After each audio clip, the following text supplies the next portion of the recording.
Hi friends, today's topic ఈ secant వాల్యూస్ని మనం ఎలా కనుక్కోవాలో చూద్దాం. లాస్ట్ వీడియోస్లో మనం సైన్ టాన్ వాల్యూస్ని కనుక్కున్నాము. సైన్ వాల్యూ బట్టి కాస్ వాల్యూని రివర్స్ చేసాము. ఇంకా టాన్ వాల్యూస్ వచ్చాక కాట్ వాల్యూస్ రివర్స్ చేసాము. ఇప్పుడు మనకు సీకెంట్ వాల్యూ వచ్చిందంటే కోసీకెంట్ వాల్యూ రివర్స్ చేసుకోవాలి. సీకెంట్ అంటే ఏంటి? 1/cos అన్నమాట.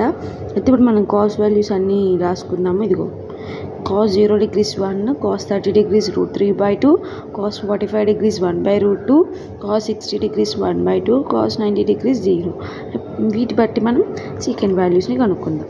అంటే ఇప్పుడు సీకెంట్ 0 అన్నా కూడా 1/cos కదా. 1/cos అంటే cos 0 degrees ఎంత?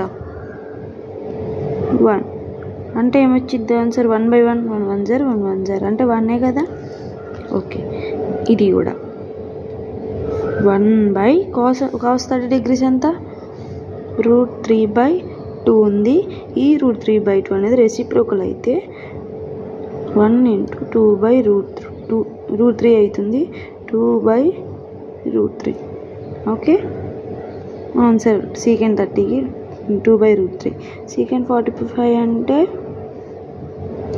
45 ఎంత ఉంది? 1/√2. 1/√2 అంటే ఇప్పుడు ఈ √2 అనేది పైకి పోతే √2. 1 × √2/1. √2 × 1 √2. ఓకే, బై 1 అంటే వేసుకోకపోయినా అవసరం లేదు.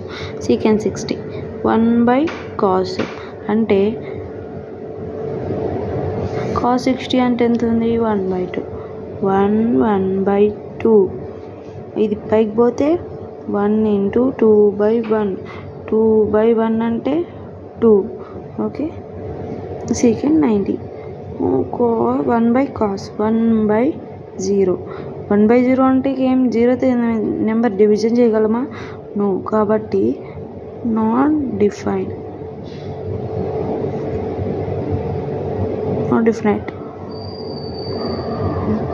ఓకేనా? ఇది మనం ఇలా కనుక్కోవాలి సీకెంట్ది.